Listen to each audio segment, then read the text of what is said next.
Hey, welcome back to another exciting episode of Attack Productions. Today I Bancroft be joined again by Jimmy. Yes, sir. And Jimmy has finally got it again. Nick took it for 2 weeks in a row, but Jimmy's finally pulled off a winner, and he's pulled it off with actually the new SSG Trunks. So like always, buttons down below, click them, they're there for a reason. Jimmy, your winner card looks pretty nice. I actually really like the art on this card. It's a dope card too. I was really hoping for Poutine, but this is my second choice. Oh man, Poutine's next week. Are you going to try hard next week? Possibly. I mean, we're prepping for TCG Con in Louisville, so. Oh, spoilers. Yeah. So we might all be trying hard. So if you're going, you should hit us up. For sure, definitely. So I got it with new SSG Trunks. This deck is surprisingly good. I going into it, I was thinking this is just going to be Gogeta Xeno light, like just play Gogeta Xeno instead of playing this deck. Just play these broke-ass cards in there. But turns out this is actually like a pretty solid leader, especially for this build. It's a little bit more on the defensive side, but can also like switch gears into aggro. So if you don't know, he's an activate main. You choose one black battle card in your hand, send it to your, or one black card, I apologize. Send it to your warp and you draw 2 cards. If you have 5 or more Saiyans in your drop area, you can awaken by hybrid or at 4 or less life. Really nice awaken. Backside, he's a draw 2, warp 1. He's a blocker, and he restands when your opponent attacks a Unison card, so it really helps you defend your Unison. But at the rate you kind of put the Unison out and the turn you do it, most of the time your opponent is just wanting to get your life down quickly instead of dealing with your Unison. So this auto and blocker very, very rarely comes up.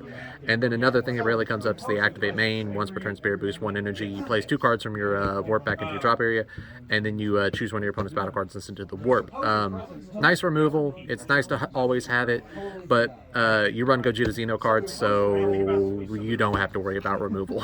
So this is just, it's nice to have. It's never going to come up. But we'll get directly into the Unison. We run Supreme Kai. It's made for the deck. When you play a card from your warp, you draw 1 card, add a marker to it, and then +1, you mill the top 3 to your warp. Really nice. It comes out for 2. It's a 15, so you're gonna have enough markers on this. Like, your opponent's not really going to deal with this, and usually only need 1 proc off of this to set up your warp for your awakening. And then if you've got the right cards in hand, you then again, you don't have to worry about getting those cards, because you have to have a minimum of 10 to make all of your cards work. So it's nice to have. Obviously, you got to run it at 4 of just to make sure you see it. Not much else to say about it. Next up, True Fighting Spirit. It's got a rotted. Still run 4 of them because it's the best 5k Goku you can run in the list. You could probably run like 2-2 split with Catastrophic Prem, but I also like being able to pick up my life, especially since you can awaken early at a high life total. You can kind of use that life as gas to fuel your aggro gear switch. And your opponent has to warp a card when they activate a counter, which is really, really nice. And I run 2 of the Vegeta True Fighting Spirit, which is same deflect, you can pick up a life, but if your opponent untaps an energy using a non-awakened skill, they also have to warp a card. So against the blue matchup, you board both of these, and it's just like, you're taxing the hell out of your opponent with these. These are super nice, and also being a deflect 1-drop is surprisingly relevant, especially one that can become a 15k. Super combos, Vegeta's, best black super combo. 2 Trunk Searchers, these just never come up. I will probably cut them for something else, I don't know what yet. But you search top 5 for a 4 or less Saiyan or your Unison. So it's nice if you're bricking, but most of the time you're milling through your deck so much and seeing so many cards that these just are kind of irrelevant. So for your warp plays, obviously the big boy, just absolutely beautiful art. Shout out to Bancroft and Fluff for letting me borrow these for tonight, because I only own 2 of these. Deflect, dual attack, permanent. If it's removed from the battle area, it's removed from the game instead, just straight up. Auto, this is not once per turn. When he swings, he puts 3 black battle cards back to your drop area, which fuels your overwhelm. This is just fantastic in so many overwhelm decks, especially Gogeta Xeno, Supreme Kai. Like, there's just so many uses for this card. It's fantastic. And he plays for 2 if you have 8 or more cards in your warp, and it doesn't have to be battle cards, just 8 cards. So super nice. 20k dual attacker, puts 6 cards back into your drop area in total. Great overwhelm fuel. Next, warp plays. Blocker mills your top 3 activate main for 1 black energy. If your card is black, you can or black Trunks, you can just play this from your warp. So this is like your best turn 1 play. Since you have an activate main, you don't have to attack on turn 1. You can activate main, send this card to your warp, draw 2, pay 1, put him out, fill up your drop area, and then have a blocker or a 10k body, which is again defensive and also can switch gears into aggro, especially like late game. You can basically just pay 1 to have an extra 5k combo. That was relevant in my game with Fluff. Like, just fantastic card overall. There is a Goten version. I haven't really experimented with it. I don't think it's good enough to run, and it's definitely not good enough to take over this card slot. And then 2 of the 4-drop, challenging a demon god, unique. That's the reason you only run 2 of them. If you have 10 or more cards in your warp, he gains double strike, and then activate main spirit boost 1. You can play him if you have 3 or more energy, and also cause a black energy. So this is a nice pressure option. You will see it. It's unique, so you don't really need to put multiple out. One thing to note about the big boy is that he is not unique. You can just keep putting these out on the field as long as your opponent's letting you. And once you get a bunch of these out, like, you just start snowballing in value.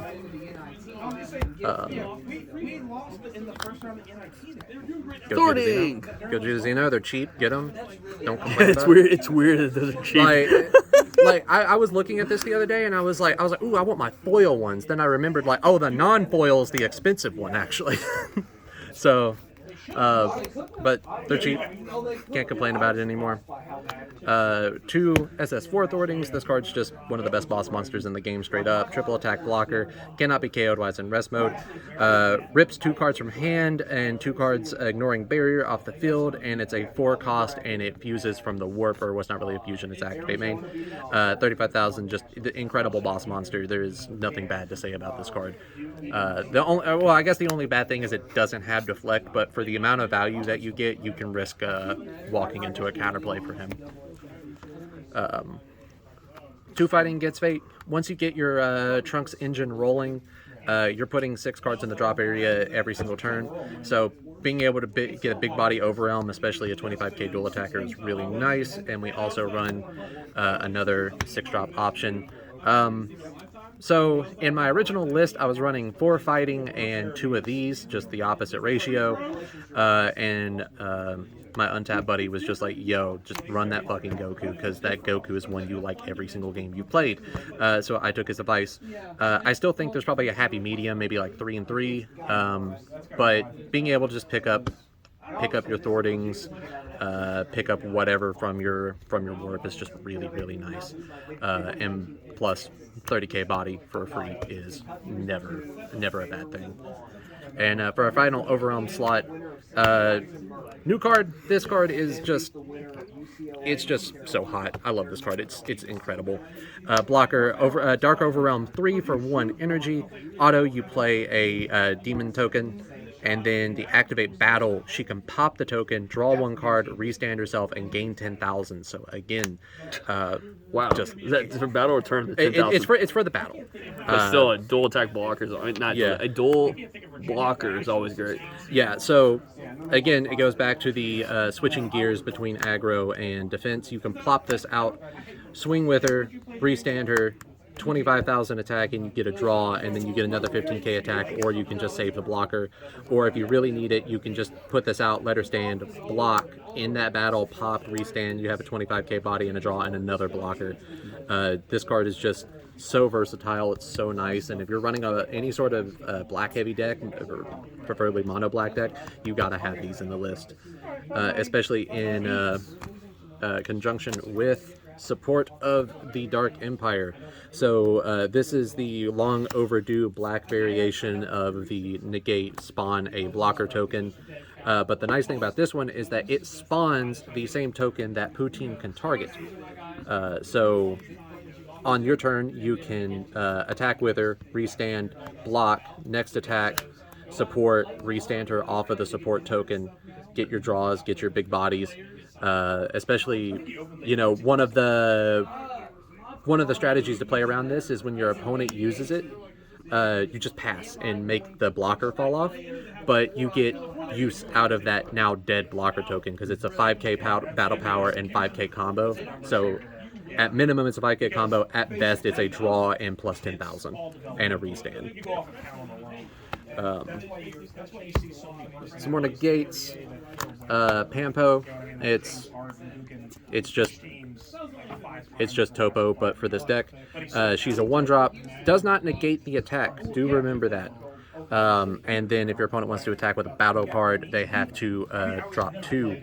So not as good as a topo, but it's great for this deck because most of the time you want to be spending your energy on your turn, and being able to have a 1-drop floodgate is always nice.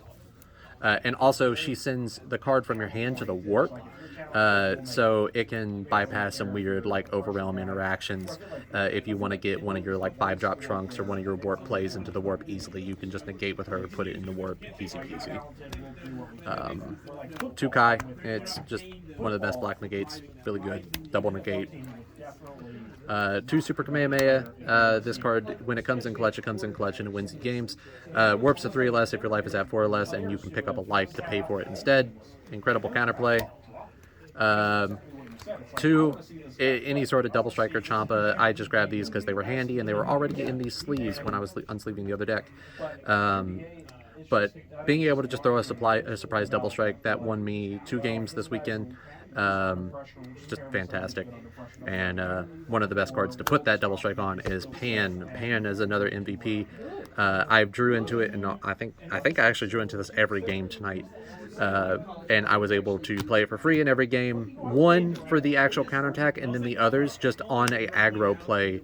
Where I seen an opening and I had a Champa in hand to just turn this sideways and just combo out my entire hand onto a Champa. You will see that in both games on camera. This card is just absolutely nuts. There's the argument, is this better than Kai? I don't think so, but I don't know. It's kind of winning me over. I mean, Kai removes the board, Unison. This stops battle card attacks, right? It stops battle card attacks, so it's and like steal a battle card as well. So it's like a baby hatch, or like a diet baby hatch mixed with like a heroine's lineage, plus on a 40k body, which is just it's just incredible. Yeah. So overall, great deck profile. Hope you all enjoyed. Yeah. With that being said, there's buttons down below. Feel free to click them. There's comments. Put them there, and read your cards, know your plays, and fluff out.